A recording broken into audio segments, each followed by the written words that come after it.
প্রিয় আবু বকর কিভাবে করব তোমার শান বয়ান, তোমার মর্যাদা কত মহান জানে খোদা মহান। আলহামদুলিল্লাহি রাব্বিল আলামিন ওয়াসসালাতু ওয়াসসালামু আলা সাইয়্যিদিল মুরসালিন আম্মা বা'দ ফাআউযু বিল্লাহি মিনাশ শাইতানির রাজীম বিসমিল্লাহির রহমানির রহিম আসসালাতু ওয়াসসালামু আলাইকা ইয়া রাসূলুল্লাহ ওয়া আলা আলিকা ওয়া আসহাবিকা ইয়া হাবিবাল্লাহ আসসালাতু ওয়াসসালামু আলাইকা ইয়া নবিয়াল্লাহ ওয়া আলা আলিকা ওয়া আসহাবিকা ইয়া নূরাল্লাহ। প্রিয় ইসলামী ভাইয়েরা ও মাদানী চ্যানেলের দর্শক শ্রোতা, মাদানী চ্যানেল বাংলার অন্যতম অনুষ্ঠান আহলে বাইতের মুখে সিদ্দিক আকবর রাদিয়াল্লাহু তাআলা আনহুর মর্যাদা নিয়ে আবার আপনাদের সামনে উপস্থিত হয়েছি। প্রিয় ইসলামী, আমরা প্রত্যেকবার একটি নতুন বিষয় নিয়ে আমরা আলোচনা করে থাকি, আর আমাদের আজকের বিষয় হচ্ছে প্রিয় নবীর প্রতি মহাব্বত। হ্যাঁ ইসলামী ভাইয়েরা, আহলে বাইতে রাসূলের মুখে প্রিয় নবীর মহাব্বত কেমন ছিল, সিদ্দিক আকবর রাদিয়াল্লাহু তাআলা আনহুর প্রিয় নবীর মহাব্বত কেমন ছিল, আমরা আহলে বাইত রাসূলের জবানে সে সম্পর্কে শুনবেন ইনশাআল্লাহ। আসুন আলোচনা শ্রবণ করার পর আমরা প্রথমে দুরূদ শরীফের ফজিলত সম্পর্কে শুনে নিই। দুরূদ শরীফের অগণিত ফজিলত রয়েছে। আল্লাহ পাকের সর্বশেষ নবী রাসূল আরবি হুজুরপুর নূর সাল্লাল্লাহু আলাইহি ওয়াসাল্লাম ইরশাদ করেন, যে ব্যক্তি কিতাবে আমার উপর দুরূদ শরীফ লিখে যতক্ষণ পর্যন্ত আমার নাম তাতে থাকবে, ফেরেশতারা তার জন্য ক্ষমা চাইতে থাকবে। সুবহানাল্লাহ। প্রিয় ইসলামী ভাইয়েরা ও মাদানী চ্যানেলের দর্শক শ্রোতা, আমরা যারা রয়েছি, আমাদের যে সমস্ত বই পুস্তিকা রয়েছে, আমরা চাইলে সেখানে নবী করিম রউফুর রহিম সাল্লাল্লাহু আলাইহি ওয়াসাল্লামের উপর যে দুরূদ শরীফ পাঠ করা হয় তা লিখে রাখতে পারি। এর মাধ্যমে এই সওয়াব আমাদের অর্জিত হবে। আসুন আমরাও পাঠ করে নিই। সাল্লু আলাল হাবিব সাল্লাল্লাহু আলা মুহাম্মদ সাল্লাল্লাহু আলাইহি ওয়াসাল্লাম। প্রিয় ইসলামী ভাইয়েরা, আহলে বাইতে রাসূলের জবানে সিদ্দিক আকবর রাদিয়াল্লাহু তাআলা আনহুর মর্যাদা। হ্যাঁ ইসলামী ভাইয়েরা, আহলে বাইতে রাসূল যারা প্রিয় নবী হুজুরপুর নূর সাল্লাল্লাহু আলাইহি ওয়াসাল্লাম এর আহলে বাইত, যাদের সম্পর্কে প্রিয় নবী নুরানি জবানে ঘোষণা দিয়েছেন যে হাদা আহলে বাইত, এরা হচ্ছে আমার আহলে বাইত, অর্থাৎ মাওলা শের খুদা আলী ফাতেমা জাহরা রাদিয়াল্লাহু তাআলা এবং হাসান করিম রাদিয়াল্লাহু তাআলা আনহুমা, প্রিয় নবী তাদের চাদরের মধ্যে নিয়ে বলছেন যে হাদা আহলে বাইত, এরা হচ্ছে আমার আহলে বাইত। এবং অপর রাওয়ায়াতের মধ্যে রয়েছে যে কাদের উপর কাদেরকে মহাব্বত করা আমাদের জন্য ওয়াজিব। তখন প্রিয় নবী এভাবে ইরশাদ করেছে যে মাওলা শের খুদা আলী ফাতেমা জাহরা হাসান করিম রাদিয়াল্লাহু তাআলা আনহুম, এদেরাই হচ্ছে আমার আহলে বাইত, এদেরকে মহাব্বত করা ওয়াজিব। যেন আল্লাহ পাক কোরআন শরীফের মধ্যে আয়াত নাযিল করেছেন, কুল লা আসআলুকুম আলাইহি আজরান ইল্লা মাওয়াদ্দাতা ফিল কুরবা। আমাদের আরো জানা হচ্ছে যে আহলে বাইত যারা, এদের মুখে সিদ্দিক আকবর রাদিয়াল্লাহু তাআলার মর্যাদা কেমন ছিল। আর ওই মর্যাদা বর্ণনা করতে গিয়ে যে প্রিয় নবীর মহাব্বত কেমন ছিল সিদ্দিক আকবরের প্রতি, আর সিদ্দিক আকবরের মহাব্বত কেমন ছিল প্রিয় নবীর প্রতি, আসলে আমরা সম্পর্কে শুনে নিই। নবী করিম রউফুর রহিম সাল্লাল্লাহু আলাইহি ওয়াসাল্লাম ইরশাদ করেন, মা নাফাআনি মালুন কাত্তু মা নাফাআনি মালু আবি বকর, অর্থাৎ আমাকে আবু বকরের সম্পদ যে উপকার দিয়েছে অন্য কারো সম্পদ সে উপকার দেয়নি। নবী করিম সাল্লাল্লাহু আলাইহি ওয়াসাল্লাম এর এই সুসংবাদ শুনে সাইয়েদনা সিদ্দিক আকবর রাদিয়াল্লাহু তাআলা আনহু কান্না আরম্ভ করে দিলেন, আরজ করলেন, জি ইয়া রাসূলুল্লাহ সাল্লাল্লাহু আলাইহি ওয়াসাল্লাম, আমার এবং আমার সমস্ত সম্পদের মালিক তো আপনি। আল্লাহু আকবার। তাহলে এ থেকে বোঝা যায় সিদ্দিক আকবর রাদিয়াল্লাহু তাআলা এর আকীদা এরূপ ছিল যে আমরা সবাই নবী করিম সাল্লাল্লাহু আলাইহি ওয়াসাল্লামের গোলাম, আর গোলামের সমস্ত সম্পদ মালিক তাদের মুনিবের হয়ে থাকে। আমরা গোলামদের নিজস্ব বলতে কি বা আছে? দেখুন সিদ্দিক আকবর রাদিয়াল্লাহু তাআলা তার সব কিছু প্রিয় নবী রাসূল আরবি হুজুরপুর নূর সাল্লাল্লাহু আলাইহি ওয়াসাল্লাম এর নুরানি কদম উৎসর্গ করে দিয়েছিলেন, কুরবান করে দিয়েছিলেন। প্রিয় নবীর মহাব্বতটা কেমন ছিল! হায়, প্রিয় নবী হুজুরপুর নূর সাল্লাল্লাহু আলাইহি ওয়াসাল্লামের সাথে গায়ে রাসূলের মধ্যে সাথে ছিলেন, হিজরতের সময়ও সাথে ছিলেন। আর আজ এবং কিয়ামত অবধি এবং পূর্বেও ওই সোনালি জালির মধ্যে প্রিয় নবী হুজুরপুর নূর সাল্লাল্লাহু আলাইহি ওয়াসাল্লামের সাথেই আছেন এবং কিয়ামতের দিন প্রিয় নবীর সাথেই উঠবেন। ফতোয়া রাসবিয়ার মধ্যে 28তম খণ্ড 509 পৃষ্ঠার মধ্যে উল্লেখ করে যে আমির মুমিনিন হযরত সাইয়েদনা সিদ্দিক আকবর রাদিয়াল্লাহু তাআলা আনহু 7 জন গোলামকে ক্রয় করে তিনি আজাদ করে দেন। যেসব গোলামদের উপর বিধর্মীরা কাফিররা অত্যাচার করত, আর সিদ্দিক আকবরের শানে এই আয়াত নাজিল হয়েছিল ওয়াসাইয়ুজান্নাবুহাল আতকা, কানজুল ঈমান থেকে অনুবাদ, আর তা দুজক থেকে অনেক দূরে রাখা হবে যে সর্বাধিক পরহেজগার। পৃষ্ঠা পারা সূরা আল্লাহ আয়াত 17। 512 পৃষ্ঠায় ইমাম ফখরুদ্দিন রাজি রাহমাতুল্লাহ তাআলা আলাইহি এর বরাত উল্লেখ করেছেন যে সুন্নি মুফাসসিরদের ঐক্যমত অনুযায়ী আতকা দ্বারা আবু বকর সিদ্দিক রাদিয়াল্লাহু তাআলা আনহুকে বোঝানো হয়েছে। তার আরেকটি নাম হচ্ছে আতিক, জন্য যে তাকে জাহান্নামের আগুন থেকে মুক্তিদান করা হয়েছে, সেজন্য তাকে আতিক উপাধি দেওয়া হয়েছিল। অর্থাৎ প্রিয় নবীর প্রতি তার মহাব্বত যেমন ছিল, প্রিয় নবী তাকে অনেক বেশি মহাব্বত করতেন। সিদ্দিক আকবর রাদিয়াল্লাহু তাআলা আনহু মহাব্বত করতেন। নবী করিম সাল্লাল্লাহু আলাইহি ওয়াসাল্লাম মহাব্বতে হযরত সাইয়েদনা সিদ্দিক আকবর রাদিয়াল্লাহু তাআলা আনহু বলেন যে আমার পছন্দের বিষয় 3টি। নাম্বার 1 আন-নাযরু ইলাইকা, যে আল্লাহ রসুল সাল্লাল্লাহু আলাইহি ওয়াসাল্লামের নূরানি চেহারা মুবারকের জিয়ারত করতে থাকা, এটা আমার খুবই পছন্দ। ওয়া ইনফাকু মালি আলাইকা, আল্লাহ রসুল সাল্লাল্লাহু আলাইহি ওয়াসাল্লামের জন্য আমার সম্পদ ব্যয় করা, আমি এটা পছন্দ করি। ওয়াল জুলুসু বাইনা ইয়াদাইকা, আর আল্লাহ রসুল সাল্লাল্লাহু আলাইহি ওয়াসাল্লামের দরবারে সর্বদা উপস্থিত থাকা, এটা আমি পছন্দ করি। এই 3টা জিনিস সিদ্দিক আকবর রাদিয়াল্লাহু তাআলা আনহু সবচেয়ে বেশি পছন্দ করতেন। আল্লাহু আকবার, আপনি কেন মহব্বত করবেন না সিদ্দিক আকবর রাদিয়াল্লাহু তাআলা আনহুকে? এটা তাফসীরে রুহুল বায়ানের মধ্যে রয়েছে। আর আল্লাহ পাক হযরত সাইয়েদনা সিদ্দিক আকবর রাদিয়াল্লাহু তাআলা আনহু 3টি ইচ্ছা পূরণ করেছেন। সফরে ও অবস্থানে সিদ্দিক আকবর রাদিয়াল্লাহু তাআলা আনহু নবী করিম সাল্লাল্লাহু আলাইহি ওয়াসাল্লামের সাথে সার্বক্ষণিক অবস্থান করার সৌভাগ্য অর্জন করেন।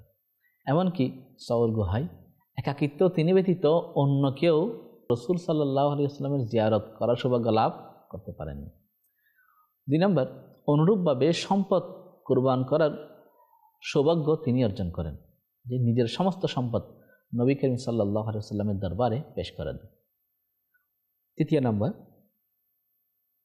নবী করিম সাল্লাল্লাহু আলাইহি ওয়াসাল্লামের পাশে স্থায়ীভাবে থাকার সৌভাগ্য তিনি লাভ করেন। কথাই না সৌভাগ্যবান হযরত সাইয়েদনা সিদ্দিক আকবর রাদিয়াল্লাহু তাআলা।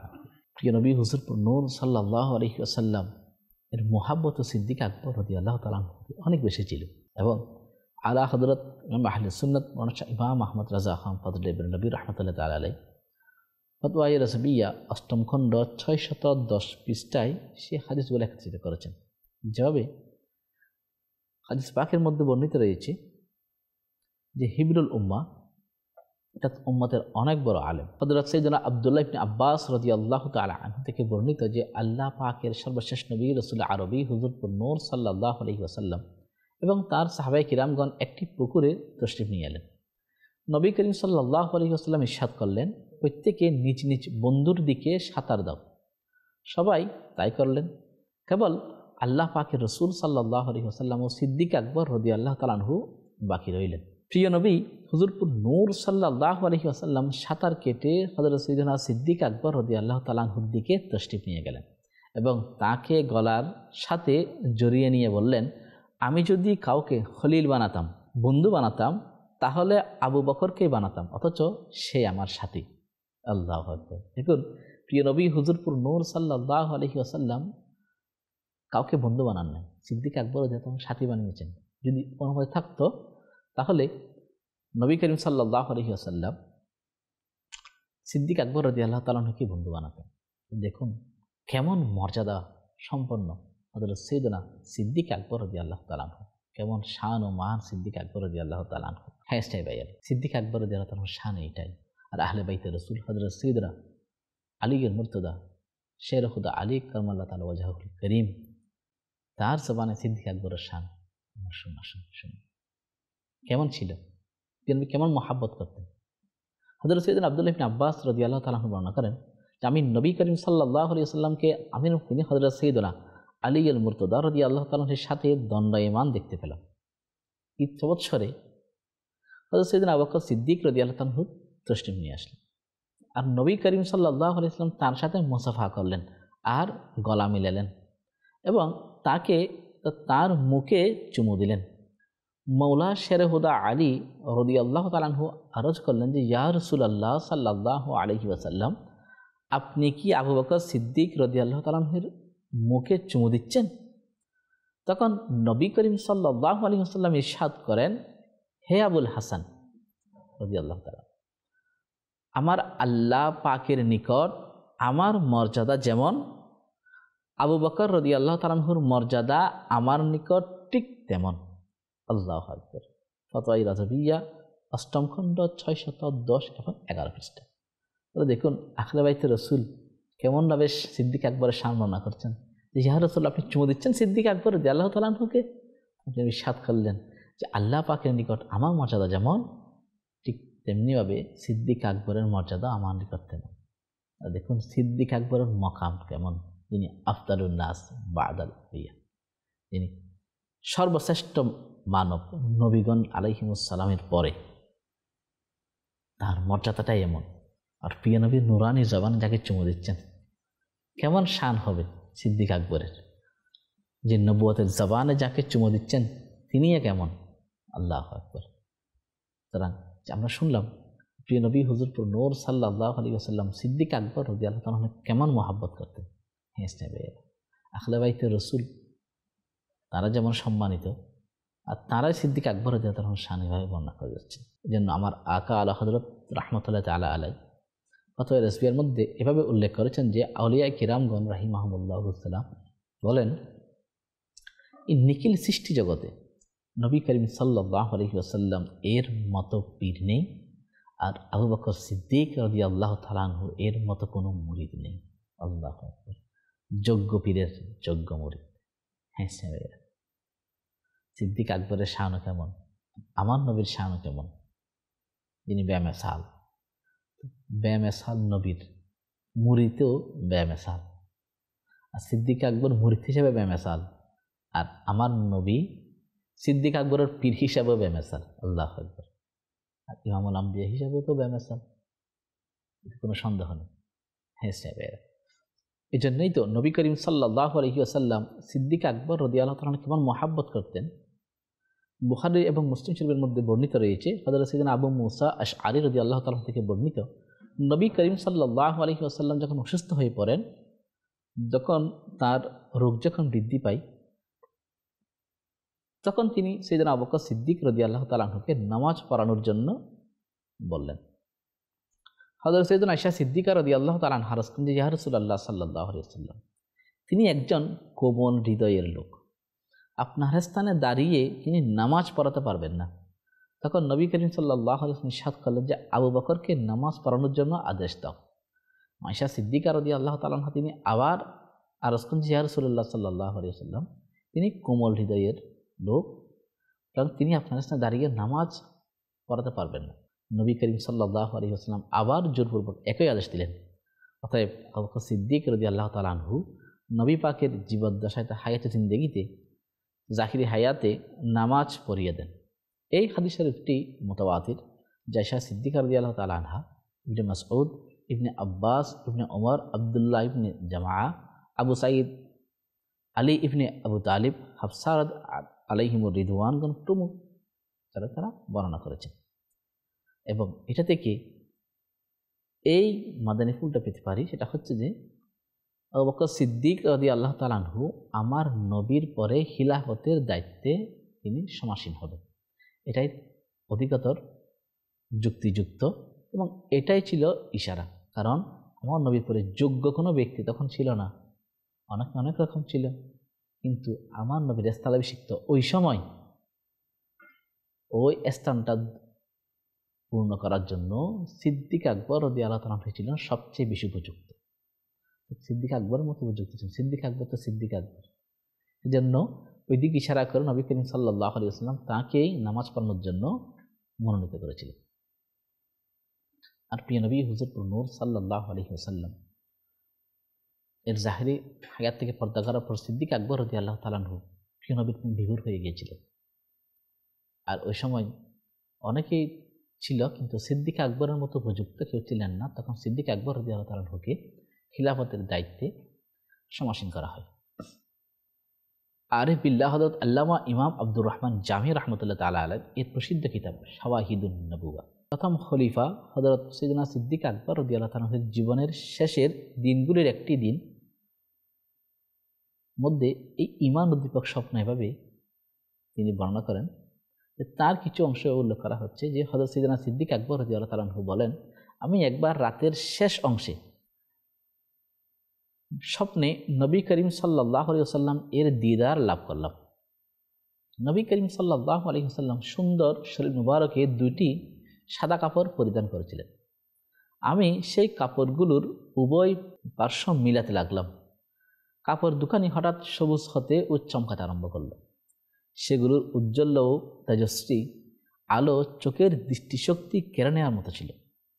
নবী করিম সাল্লাল্লাহু আলাইহি ওয়াসাল্লাম আসসালামু আলাইকুম বলে মুসাফাহা করে আমাকে ধন্য করলেন। আল্লাহ রাসূল সাল্লাল্লাহু আলাইহি ওয়াসাল্লাম এর নুরানি হাত মোবারক আমার ব্যথাভরা বুকের উপর রাখলেন। এতে আমার হৃদয়ের অস্থিরতা দূর হয়ে গেল। অতঃপর ইরশাদ করলেন যে, হে আবু বকর রাদিয়াল্লাহু তাআলা, আমার সাথে মিলিত হওয়ার তোমার খুবই ইচ্ছা, তাই না? এখনো কি সেই সময় আসেনি যে তুমি আমার পাশে চলে আসবে? আমি স্বপ্নে খুবই কান্না করলাম, এমনকি আমার পরিবার পরিজনরাও আমার কান্নার আওয়াজ শুনতে পেল এবং তারাও জেনে যায় এবং জাগ্রত হয়ে যায়। আমার এই কান্নার কথা আমাকে জানে। জাহরি ওয়াফাতের পূর্বে নবুয়তের ফায়েজপ্রাপ্ত ফজিলত ও কারামতের মূর্ত প্রতীক হযরত সাইয়েদনা সিদ্দিক আকবর রাদিয়াল্লাহু তাআলা ওসিয়ত করেছিলেন যে আমার জানাজাটি নবী করিম রউফুর রহিম সাল্লাল্লাহু আলাইহি ওয়াসাল্লাম নূরানি রওজার পবিত্র দরজার সম্মুখে নিয়ে রেখে দেবে। আর আসসালামু আলাইকা ইয়া রাসূলুল্লাহ বলে আরজ করবে, ইয়া রাসূলুল্লাহ সাল্লাল্লাহু আলাইহি ওয়াসাল্লাম, আবু বকর আপনার আলিশান দরবারে এসে উপস্থিত। দরজা যদি নিচ থেকে খুলে তাহলে আমাকে ভিতরে নিয়ে যাবে, নয়তো জান্নাতুল বকিতে দাফন করে দিবে। ওসিয়ত অনুযায়ী তাঁর জানাজা মুবারক যখন নবী করিম রউফুর রহিম সাল্লাল্লাহু আলাইহি ওয়াসাল্লাম এর সামনে রাখা হয়, তখন আরজ করা হয়, আসসালামু আলাইকা ইয়া রাসূলুল্লাহ, ইয়া রাসূলুল্লাহ সাল্লাল্লাহু আলাইহি ওয়াসাল্লাম। আবু বকর হাজির। এটা বলার সাথে সাথে দরজার তালা নিজে নিজেই খুলে যায় আর ভিতর থেকে আওয়াজ আসতে লাগলো, প্রিয়তমকে প্রিয়তমের সাথে মিলিয়ে দাও, কারণ প্রিয়তমের জন্য প্রিয়তমের আকাঙ্ক্ষা রয়েছে। তাফসীরে কবির 10ম খণ্ড 167 পৃষ্ঠা।